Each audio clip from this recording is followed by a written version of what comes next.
Sir आज मैं आपसे पूछना चाहती हूँ कि जो चेक बाउंस के केसेस हैं वो डिसीजन होने के बाद कॉम्प्रोमाइज़ हो सकते हैं। नमस्कार दोस्तों, जैसा कि आप थंबनेल से देख ही पा रहे होंगे, एक मैं बहुत ही इम्पोर्टेंट जजमेंट को आपके सामने ला रहा हूँ। वो जो है बहुत ही काम आने वाली है, बहुत सारे लॉयर्स के काम आने वाली है, क्योंकि ये जजमेंट कहीं पर भी पब्लिश नहीं हुई है। मैंने जो जितना भी सर्च किया है, तो इसलिए ये और भी ज़्यादा इम्पोर्टेंट हो जाती है, क्योंकि जब पब्लिश नहीं हुई है तो ये बहुत सारे लोगों की नॉलेज में भी नहीं होगी। लेकिन ये जो जजमेंट है, मुझे रेफ़र की है एडवोकेट मनोहर लाल शर्मा जी हैं, high court of Himachal Pradesh में। सबसे पहले तो मैं उनका धन्यवाद करना चाहता हूँ कि उन्होंने इतनी इंपॉर्टेंट जजमेंट जो मेरी नॉलेज में लाई है, ताकि मैं इसके ऊपर वीडियो बना सकूँ और बहुत सारे लोगों के ये काम आ सके, पर्टिकुलरली जूनियर लॉयर्स के काम आ सके। तो चलिए मैं आपको ले चलता हूँ जजमेंट की तरफ, लेकिन उससे पहले मैं एक बार रिक्वेस्ट करूँगा कि आप काइंडली ज़्यादा से ज़्यादा सब्सक्राइब करें और करवाएं भी, क्योंकि इसी तरह से बहुत सारी इंपॉर्टेंट जजमेंट्स मैं आपके सामने लाने वाला हूँ आगे फ्यूचर में। काफ़ी सारे जो है मेरे जो लर्नर फ्रेंड्स एडवोकेट्स है डिफरेंट जगह से, वो रेफ़र कर रहे हैं कि इन सब्जेक्ट पे या इन जजमेंट के ऊपर वीडियो बनाई जाए, तो आपके काफ़ी काम आने वाली है। तो काइंडली आप सब्सक्राइब करें और लोगों से भी करवाएं, अपने मित्रों से, अपने परिवार वालों से, और अपना फीडबैक इसी तरह से देते रहें मुझे, और लाइक भी करें और इसको ज़्यादा से ज़्यादा शेयर भी करें। तो चलिए मैं अब आपको ले चलता हूँ सीधा जजमेंट के सामने। जैसा कि आप देख रहे हैं, ये फैक्ट्स इसके जजमेंट के मैं आपको एक बार बता देता हूँ कि इसमें इनफैक्ट क्या किस्सा हुआ है। ये जो है instant criminal revision petition filed under section 397 and 401 of CrPC is directed against judgment dated 7 September 2015 passed by the learned session judge Solan in criminal appeal number so and so, affirming judgment of conviction dated 27/11/2014 recorded by the learned judicial magistrate first class Solan, district Solan in criminal complaint number so and so, whereby learned court below, while holding accused petitioner guilty of having committed an offence punishable under section 138 of the Negotiable Instruments Act, hereinafter referred to as Act, convicted and sentenced him to undergo simple imprisonment for 3 months and to pay fine amount of ₹5 lakhs as compensation to the complainant। तो इसमें दोनों ही court ने, नीचे trial court ने भी और appellate court ने conviction को अपहेल्ड किया था। तो फिर ये इसके अगेंस्ट जो यहाँ पे रिविजन पिटीशन जो है honourable high court of HP में ये फाइल हुई थी। और इसके जो फैक्ट्स है वो पैरा 2 में briefly stated the facts as emerged from the record are that the respondent hereinafter referred to as the complainant filed a complaint under section 138 of the act in the court of London Judicial Magistrate First Class Solan, District Solan HP, alleging therein that since accused petitioner had friendly relations with the complainant, therefore he on his request advanced ₹4 lakhs to petitioner on account of his personal requirement. Complainant further alleged that accused promised the complainant that amount would be repaid in the month of January 2010, and accordingly, with a view to discharge his liability, accused petitioner issued 2 checks number so and so, drawn on UCO Bank Solan branch. However, the fact remains that on presentation of the 4 said checks having been issued by accused, the same were dishonored by the Bank of Baroda White Memo number so and so, dated so and so, on account of insufficient funds. Complainant on receipt of a aforesaid memo got a legal notice issued to the accused petitioner calling upon him to make payment good qua checks, but since no payment was made by the accused, complainant was compelled to initiate proceedings under section 138 of the Act against the accused। फिर आपको पता ही है कि जब एक बार 138 की proceedings होती है तो उसमें कन्विक्शन हो जाती है। ट्रायल कोर्ट ने कन्विक्शन किया इसमें, और अपील जो है वो भी इसमें डिसमिस होगी। और अल्टीमेटली ऑनरेबल हाई कोर्ट का भी डिसीजन रहा कि जो पैरा 40 में मैं पढ़ लेता हूँ, Consequently, this court, after carefully examining the material on record, sees no illegality and infirmity in judgments of conviction recorded by learned courts below, which are certainly based upon correct appreciation of evidence adduced by the parties, and as such, present petition is dismissed. Petitioner is directed to surrender himself before learned trial court to serve out the sentence forthwith. Needless to say, that order dated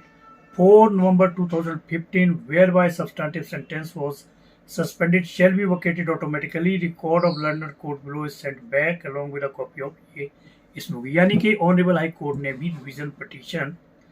इसमें dismiss कर ली। अब आप बोलेंगे कि मैंने शुरू में कहा कि ये बहुत इंपॉर्टेंट जजमेंट, इंटरेस्टिंग जजमेंट है, और तो उसमें क्या है, ये तो 3 कोर्स का सेम ही है। यस, चलिए, लेकिन पहले मैं इसी जजमेंट का आपको रेफरेंस दे देता हूँ कि ये क्या जजमेंट है। ये जो है रिपोर्टेड है STPL में और लेटेस्ट हिमाचल लॉ जर्नल में। Honourable high court of Himachal का डिसीजन है by honourable mister justice Sandeep Sharma, और इस केस का टाइटल है Gulab Singh Shandil versus Vidyasagar Sharma, criminal revision number 394 of 2015, decided on 10 मार्च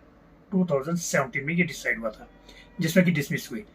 इसके अगेंस्ट जो है पार्टी ने आगे सुप्रीम कोर्ट में की SLP फाइल, और ये वो SLP है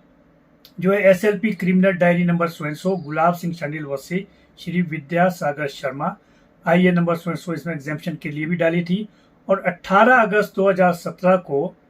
जब ये लगा था मैटर, तो उस दिन जो है ऑनरेबल पैक्स कोर्ट में इस SLP को क्या वो हुआ, ये देखिए, learned counsel appearing for the petitioner seeks permission to withdraw the special leave petition, permission is granted, the special leave petition is accordingly dismissed as withdrawn, यानी कि केस वहां पे क्लोज हो गया। फिर इसके बाद जो है इस केस में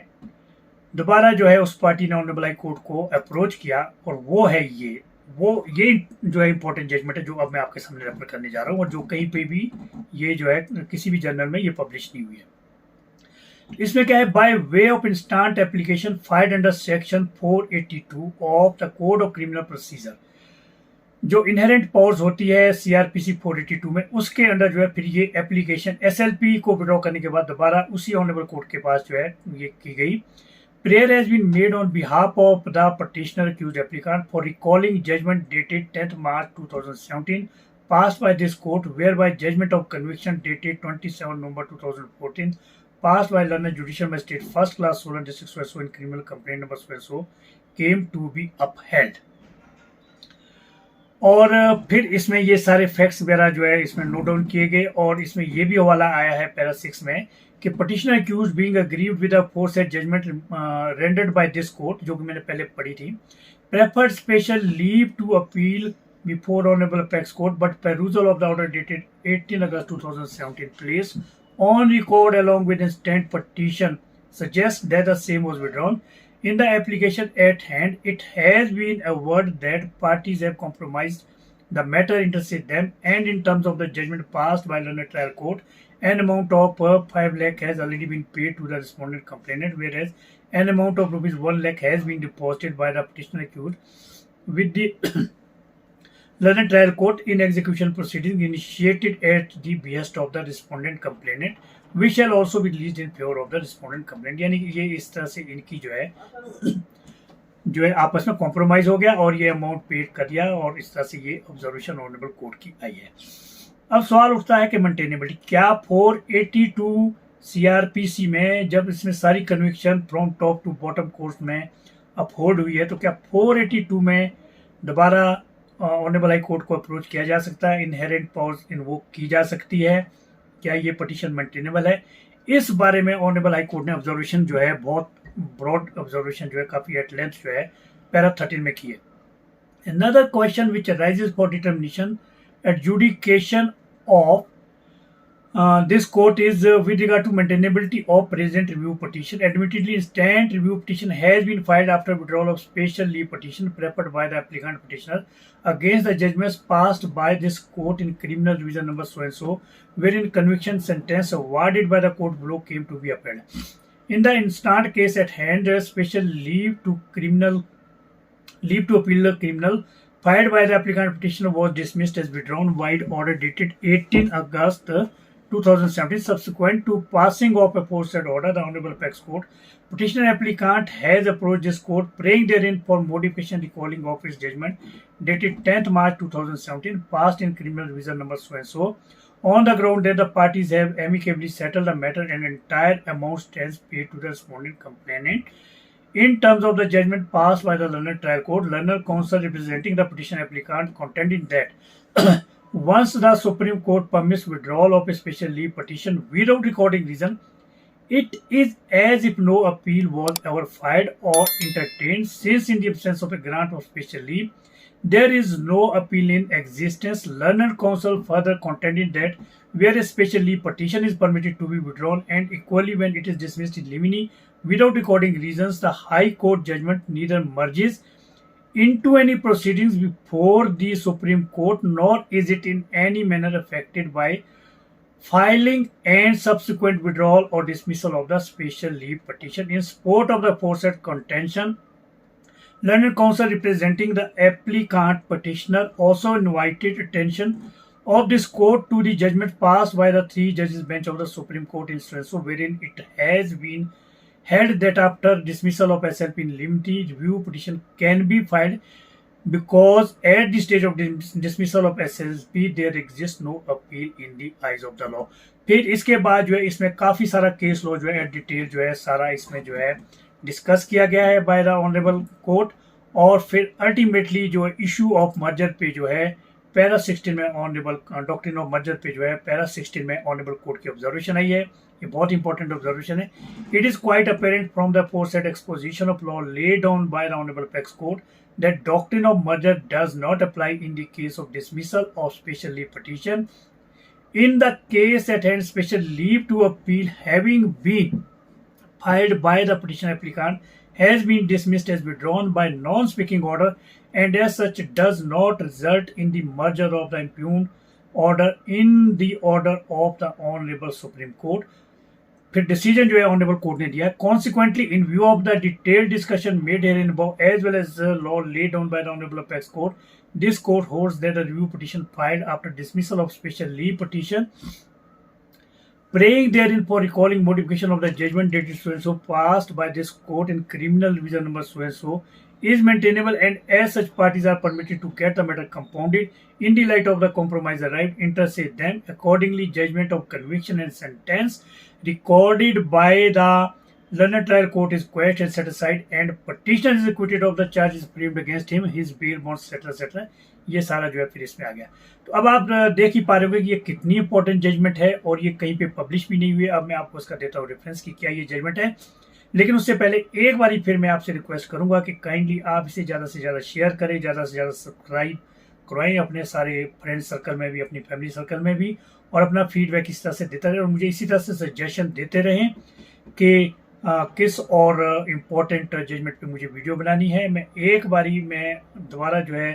मेरे जो फ्रेंड है advocate Manohar Lal Sharma ji, high court of Himachal Pradesh में, उनका धन्यवाद कहना चाहूँगा। इतनी इंपॉर्टेंट जजमेंट जो उन्होंने नोटिस में लाई मेरे भी, और मैं आपके नोटिस में ला रहा हूँ। तो चलिए ये जजमेंट का हवाला मैं देता हूँ। इसमें ये CRMP नंबर 1198 ऑफ 2017 है, क्रिमिनल डिवीजन नंबर वही है 394 ऑफ 2015, और ये डेट ऑफ डिसीजन है 1 दिसंबर 2017। केस का टाइटल है गुलाब सिंह वर्सेस विद्या सागर शर्मा और bye honourable mister justice Sandeep Sharma, जिन्होंने पहले का डिसीजन दिया था उन्होंने ही इस ऑर्डर को रिकॉल करके जो है इसको कंपाउंड किया है। तो आई होप कि ये आपके काफ़ी काम आने वाली है। आप काइंडली जो है इसका जो लिंक है वो अपने पास सेव रखें, और मैं भी इसको क्रिमिनल लॉ और जो नेगोशिएबल इंस्ट्रूमेंट या चेक बाउंस के जो मैंने प्ले लिस्ट बनाई हुई है उसमें इसको ऐड कर लूँगा, ताकि फ्यूचर में जब भी कभी आपको ढूंढना होगा तो आप इसको कन्वीनियंटली सर्च कर सकते हैं।